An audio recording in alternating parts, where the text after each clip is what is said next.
Welcome into the Irish NFL show, and it's time to reflect on some Jacksonville Jaguars talk. A team that many people this side of the world know very well from the UK game, and now they've ventured into the Republic of Ireland, America, over the course of the last 12 months. Delighted to have Brent Martineau join us from Action Sports Jax, the leading channel in Jacksonville. It's great to have you on board to talk about the Jags today.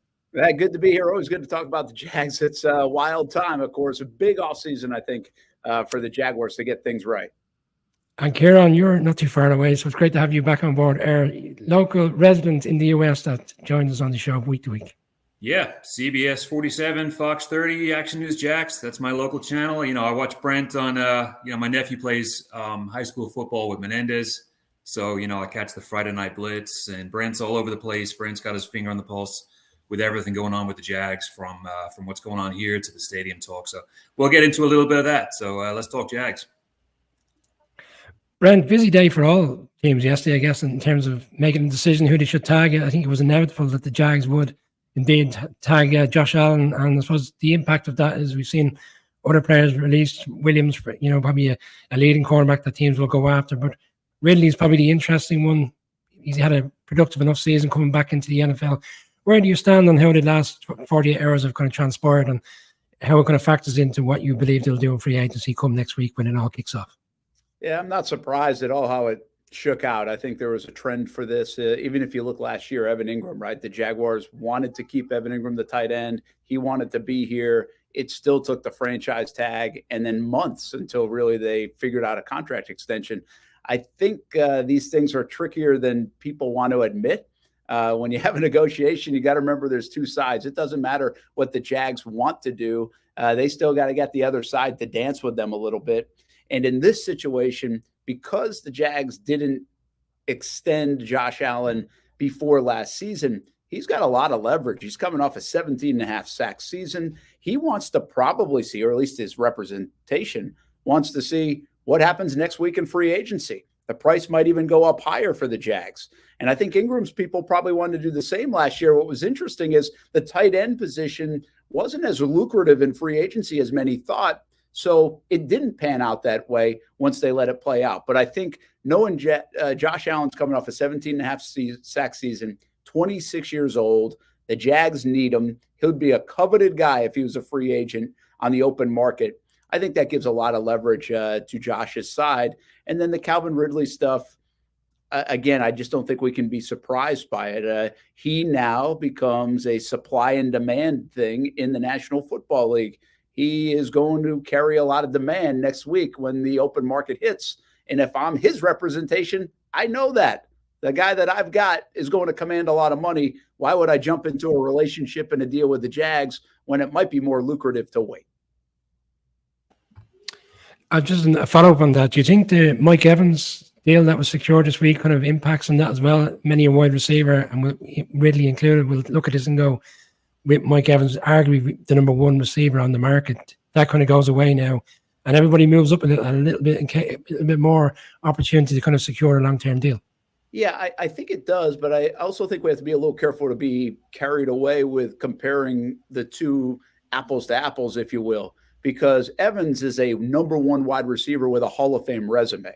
Calvin Ridley can be a number one-ish wide receiver, depending on how you look at him, and it's totally different than what he's done in his career versus what Evans has done. So, yes, supply and demand-wise, Ridley becomes the top guy on the market if he hits the market. Absolutely, he'll be coveted. The other part of this is the fact that there are a lot of receivers coming out in the draft. Drafting a receiver is not hard to do, and the hit rate is usually pretty good now. There's a lot of good young receivers in the National Football League. So I don't think you're stuck with trying to sign Calvin Ridley. I just think we here in Jacksonville all like the idea of it, because if you could have had Josh and Ridley done, you feel good about covering up other holes in the draft and free agency. So answer your question, certainly it's a benefit. Calvin Ridley was probably smiling more than Mike Evans when that deal was done. But there are some other things at play. I do not think it's logical to believe that Calvin Ridley should command the same contract as Mike Evans. So he actually might now fit in a better slot than we once thought. Yeah, Brent, and I think the fact that the Jags announced some releases yesterday, Foley, Fatukasi, and Darius Williams and Rayshawn, and that freed up, I don't know, I think it was about 25, something like that. So now they're looking at about 46, 47 in cap space. Do you think they're going to, with those releases, do you think they're now kind of, almost not resigned, but they're like, all right, we got a little bit of a safety valve here if Calvin, decides to go somewhere else? And do you think the current crop of wide receivers the Jags have is going to be enough to kind of kick on from last year? Because, when they lost Christian Kirk towards the tail end of the season, that was a big problem. And, Trevor Lawrence lost a big weapon with that. So where do you see, do you see them if Ridley does walk? Where do you see, or who do you see as a replacement? My guess is they'll get a Band-Aid in free agency to some degree, but I don't think it's going to be a high-profile one. I think Ridley is the best option if you're talking about available veteran wide receivers. So you're definitely going to lose if you get the next guy or the third guy or the fifth guy. Now, you might save a little bit of money, but you'll also probably not going to get as quality a player, at least that we can predict quality of play. Now, here's what this does. This bet says Zay Jones is staying.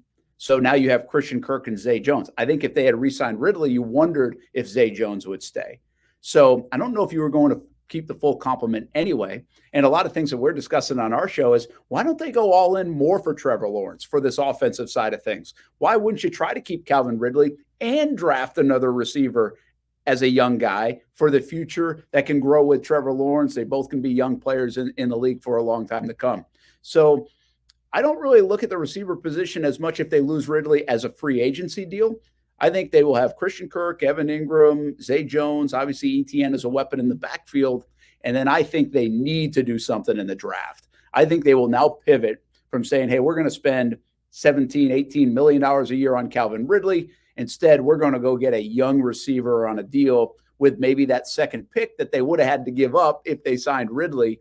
And I would actually advocate for the first round pick. I think it becomes priority number one to put more stuff around Trevor Lawrence. So 17 or pick number or round number one or round number two, I got to believe the Jags go receiver. And I know that's not a Trent Baalke thing or an organizational thing often, but I got to believe they do that for their young quarterback.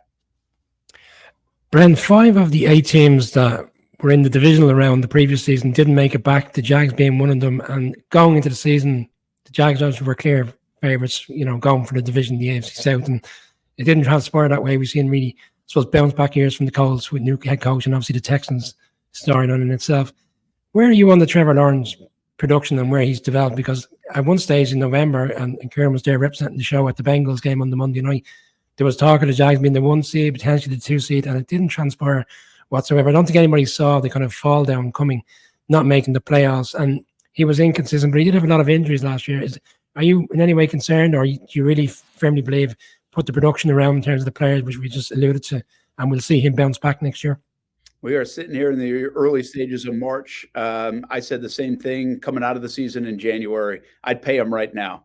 I'm a big believer in him. He's 24 years old. I think the Jags organization set him up to fail in year number 1. I don't even know how you can count that year with Urban Meyer and the mess that was going on here in Jacksonville. He bounces back very nicely with Doug Peterson, has a big year 2, especially the second half. And up until that game that you were referencing, until he got hurt, which looked like a terrible injury and became one that he could play through a little bit, he was playing good football again. He was ripping it up. He had beaten Tennessee with a good performance, Houston with a good performance. They scored, 30-plus points against the Bengals? I mean, they were starting to really roll with Trevor again at the perfect time of year. I think there's plenty of evidence that shows that Trevor Lawrence is your guy. I think they know he's the guy. I think they're going to have to pay him like he's the guy. So I really haven't wavered on Trevor. I think he's the perfect CEO, if you will, of this organization, which is a quarterback. And in today's NFL, they need to be that. He represents the city well, represents the franchise well. He's only 24 years old. He's got a terrific skill set. Is he as good as everybody thought he was coming out of school? I don't think he's shown that yet. But I also think he's had some challenges along the way. I don't know if there's been a whole lot to trust here, from Urban to other things, including his offensive line last year. I also think they led the league in drops in 2022 when he had his best season. And then he got the injuries the last 6 weeks of the year. And I think that's actually a positive in many ways. Not that he got hurt, but that he showed the toughness and resolve to want to keep playing and play through that stuff. So there's so much that I like. I could be wrong. I'd write him a check today, and I wouldn't lose an ounce of sleep about it. Kieran, I was just going to, Kieran, I was just going to say to yourself, Kieran, the amount of teams, and we discussed it on our own podcast, who are in dire need of a quarterback. It's even strange to even think that anybody is even challenging or questioning Trevor Lawrence as a quarterback within this league. Yeah, and I agree with pretty much everything Brent said. He's the face of the franchise. He's very visible in the Jacksonville and the North Florida area. The one concern I would have, and it kind of came to prominence towards the end of the season, was the fumbles. 12 fumbles last year, 12 fumbles in 22. It's that elephant in the room that people don't want to discuss. It is going to be a huge year for Trevor. I mean, if let's say Calvin sticks around, strong draft. There's a lot of picks in the draft. There's a lot of skill position players out there. It's going to be a big year for Doug Peterson, and we'll probably get onto him in a minute. But I'm pretty much on board with what Brent was saying about the upside for Trevor. I think he needs a couple more skill position players. Definitely they need an upgrade, and definitely some draft help with the running back position, because Etienne, he can carry the load himself, and if he's not, if teams are figuring him out, then that's a problem. But another running back, a nice wide receiver out of college in the first round, definitely bulk up that O-line, because that was a problem last year. But yeah, I have a lot of upside, and this is a big year for the Jags. I mean, we saw what Houston did last year. Houston, they're coming for the AFC South, and it's going to be a big one for the Jags this year to keep that train going. Yeah, I think you guys both you said it though too already. It's hard to predict in the NFL. Like, I get Houston is on the rise. I get Houston is the team to beat in the AFC South. They've earned that after this past year. I also don't think the separation is large between the Jags, maybe even the Colts as well in that conversation. And I also just watched the Jags be in the same exact situation and then flop at the end of the year. The NFL does not work this way. It doesn't just automatically go to the next thing. Now, there are some exceptions. Is CJ Stroud, is Houston about to be the next Mahomes, the next Indy from years ago? I hate to say Patriots because it's hard to judge anybody like that, but are they going to be a perennial team? We don't know. But the trend in the NFL is that does not happen very often, right? So will they be able to handle success? Will they be able to handle a first-place schedule? The Jags had a first-place schedule versus a last-place schedule the year prior. Huge difference. Absolute major difference who you're playing week in, week out. Houston's going to have to handle that. I'm not saying they can't, but I think they're going to have to prove it that they can go back-to-back, especially with the kind of friction. It's a good division. Bottom line is it's a good division with a lot of quarterbacks and some pretty good coaching too. The Colts would probably argue they were one play away from beating the Texans in that Week 18 game when they dropped that fourth down play, and things obviously evolved to a very different situation. And then what are we talking about? Are we talking about the Colts being the team to beat, or are we talking about the Texans or the Jags to be the team? But that's how close it is. I think that's a great point. Yeah, the margins are so small. Yeah, we're probably talking about Gardner Minshew potentially at this point. We wouldn't want to live that one down here, Jackson. Oh boy, remember that. Absolutely, to be kind of coming from just on Doug Peterson, because you touched on there, and you touched on Urban Meyer in the first year being essentially a fiasco and it's a write-off essentially for Trevor Lawrence, and they needed a kind of a stable head coach who had the experience, fantastic head coach in terms of he won his Super Bowl. A lot of aggressiveness last year in some of the games, going for it fourth down. That's his style of play. I recognize that there's a lot of head coaches like that now. Do you think at times a little bit more of a strategic head coach would find themselves winning those games, or has everyone bought into the nature of how he likes to play call certain games? Yeah, I think you are who you are, and I don't mind being that. He won a Super Bowl like that. I think there's a reckless nature to it at times, but not really here in Jacksonville. I actually would say that about Detroit, right? People love the Lions and what Campbell's doing with his aggressive style. I actually thought there was a reckless nature of that at times. Like, you go to that Dallas game, and when they got the bad call and then they went for a 2-point conversion from the 7-yard line, it's like, come on, man, right? Like, why are we doing that? Like, what's the chances? But he should have taken the field goal in the San Francisco game, people would argue. I think you're right. That's another one. That's another great point. So I think you can be reckless.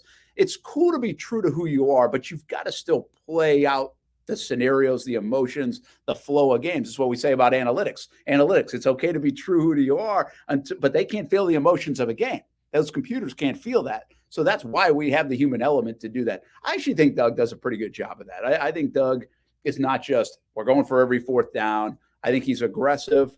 I think he's still a pretty good offensive mind. I want Doug Peterson to take control of the organization. I think that's the biggest thing when it comes to Doug. I think he should be the heavy when it comes to him and Trent Baalke and some of the decisions that are being made. Sure, should be collaborative, but the guy holding the Lombardi Trophy has more impact to me. I also think it's not a knock on Press Taylor. Press Taylor, who obviously has drawn the ire of the fan base on calling plays. I don't feel that way. I don't think Press was that bad calling plays. I think the Jags were pretty bad executing plays at times. I also think their interior, the offensive line, took the complete run game out of the playbook, which would make it tough for any play caller. But that's not the point. The point is Doug Peterson won a Super Bowl beating Bill Belichick as a play caller and a head coach with the Philadelphia Eagles. You cannot tell me that Press Taylor's better than that guy. I want the guy who's better, who's leading my organization, to call plays. So I would like to see Doug do a couple of those things. Like if it's Luke Fortner playing, is it Doug's decision or is it because they drafted him and they want to see him develop? I don't care about his development if he stinks. Make the decision that you've got to get better at that spot for your quarterback and your offense and make that call. I thought they could have easily played Tyler Shatley this year a couple of times to at least try it out. They never did it. So I think Doug needs to be a little bit more laying the hammer down and the guy in charge, and because I trust him. We should trust him. It's why they hired him. It's why he's making a lot of money in Jacksonville. It's why he did so many good things in 2022 to change this thing around. He needs to take the reins back, in my opinion. And that would be right now my biggest criticism of Doug. Just take it over, because I think that's the Jags' best chance to do well in 24. Brent, at the penultimate game of the season, the Panthers game, that walkover, I interviewed Mia from 1010, Mia O'Brien. And one of the questions I asked, this was in the midst of the Jags slide, I said, is there a possibility that Doug might be on the hot seat? And this was the game, this was before the collapse in Tennessee. I just posted it out there. I said, what do you think, what might happen if the playoffs aren't reached this year? And she said, he's fine, kind of similar to what you said. He's still, they still believe in him. He's the man for next year and beyond. We saw a couple of weeks ago the coaching changes. Press Taylor, like you said, is still there. How do you feel about the upgrades or the updates in the coaching staff? Yeah, the offensive ones were a little minimal. Running back and assistant offensive line coach. This is really centers around the defense. The defensive coordinator change was, I don't know how good it is. I don't know if Ryan Nielsen's good. What I do like, I like two things about the move. Well, three really. If you go back to Mike Caldwell, I thought the guy did a pretty good job. He didn't do a great job. He had some inconsistencies, and they really failed down the stretch. And I think that eventually the inconsistencies and falling down the stretch ultimately cost him his job. And lack of development in some spots. Like, I still don't know if Devin Lloyd's good, and Mike Caldwell was a defensive coordinator, but he's also a former linebacker. Like, that's the guy you need to develop and see how good he's going to be. So I think there's a little bit of an inconsistency / lack of trust there from Peterson to Caldwell. So I think getting rid of that helps. I also think renewed energy in a building with a guy like Ryan Nielsen never hurts. A lot of times when you get a new energy bump, things work out well. Look what Doug did in year one, right? We saw that coming off the Urban stuff. Sometimes that can be very beneficial. So I like it. The other part is I know the identity right away of Ryan Nielsen. He's going to be aggressive. He's going to get after you. That's what he's going to say. That's what he's going to preach. I think by the end of training camp, we will all have quotes from Ryan Nielsen that we can all quote from Ireland back here to Jacksonville. And I think that's when you know, like, who are the Jags? We struggle to answer that question a lot. I don't think you're going to answer that question with a question mark when it comes to Ryan Nielsen. And I like that. So those are the things I like about it. Honestly, I don't know how good he is, but he's been pretty decent over these last few years. And I think he will be pretty good. But make no mistake about it. This isn't a defensive football team. This is Doug Peterson and Trevor Lawrence. It should be an offensive football team. They are the ones, or that side of the ball failed the organization this year more than anybody else. They were supposed to score 27, 28 points a game. They didn't. They need to get cooking again on offense. Brent, final question for me, and it's more around the plans of the stadium. We saw a really impressive piece come out in December around what the long-term plans of rebuilding the stadium. there's a keen focus over this side of the world because of the nature of the fact that they come over, play here. Well, play in the UK every year in terms of Wembley, and obviously last year did the back-to-back games, and it'd be interesting to see if the NFL consider that going down that road again. But everyone's keen because we always kind of recognize the stadium in Jacksonville, and whether there's obviously a long-term aspiration by the Camp family to move to London and everything that comes to that in terms of speculation. In terms of the strategy going forward for the ownership, if they get this stadium in place, does it bump the Jags up in sense of players will really consider going and playing there? Obviously, players are keen to play there anyway, but the more impressiveness that comes with the ownership and the organization in general.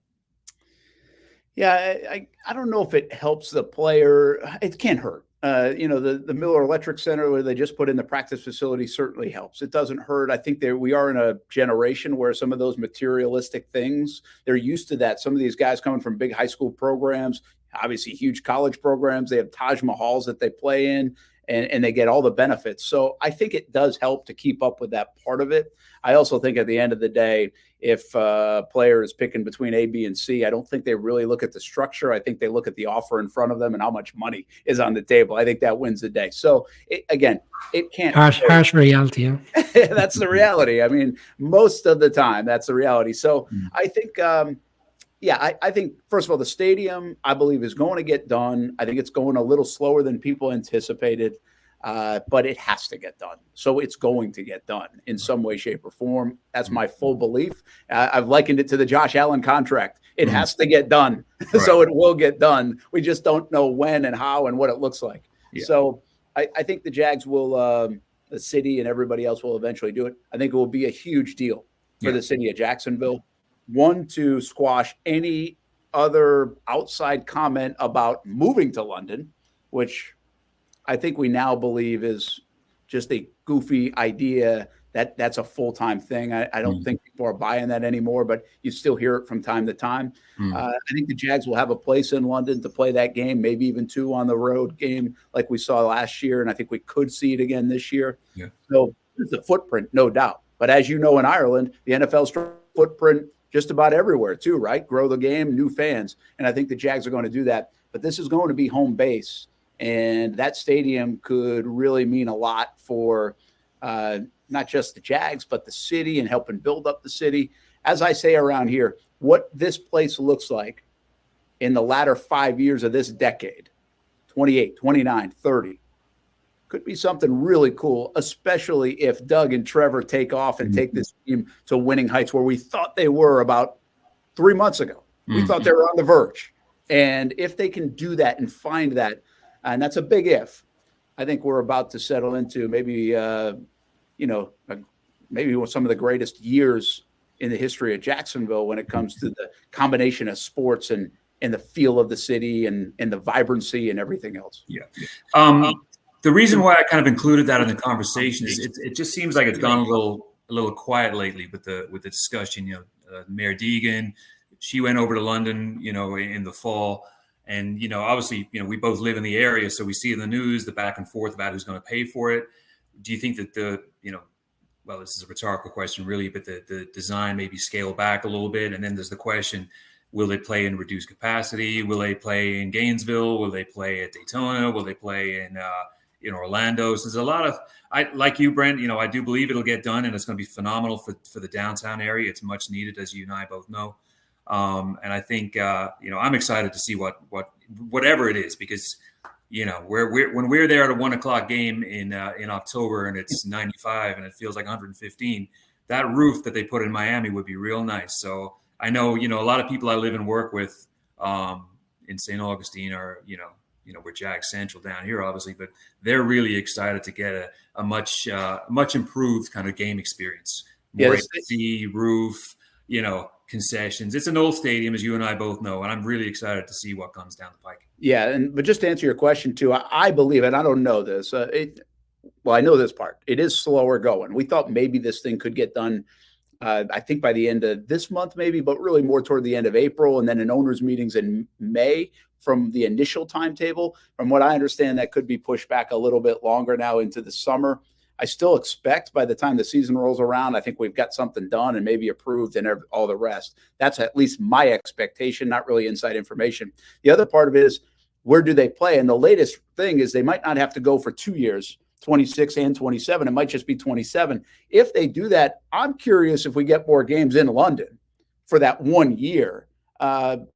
Maybe, I don't know, maybe 2 home games instead of a home and away, or could they even go back there a couple of different times? Do we even have 18 games by that time in the National Football League? Who knows? That's the latest thing people are talking about. But I would say my guess right now is they end up playing in Orlando, and I don't think Jags fans like to hear that, but I think it's just the easiest way, especially if you're going to be gone for a year. And if you could play a potential 2 games or 3 games or something like that in London, now you're only talking about a handful of games in Orlando anyway. So I think that's where it shakes out. But there's a lot to be done to shake that out, factually. Mm-hmm. And the NFL are locked in from 3 or 4 years out to have 8 games a season played internationally. So it certainly beckons for the Jags to be involved in that general conversation. Brent, we really appreciate your time. I imagine it's quite a busy period for you after the week, and obviously free agency ahead. And then obviously we start considering what's ahead for the draft. So look forward to having you back on the show, maybe after free agency near the draft, and we can have another conversation on what's ahead for the Jags. Anytime, guys. Great to join you. Thanks again, Brent. 1010 XL, tune in, 92.5.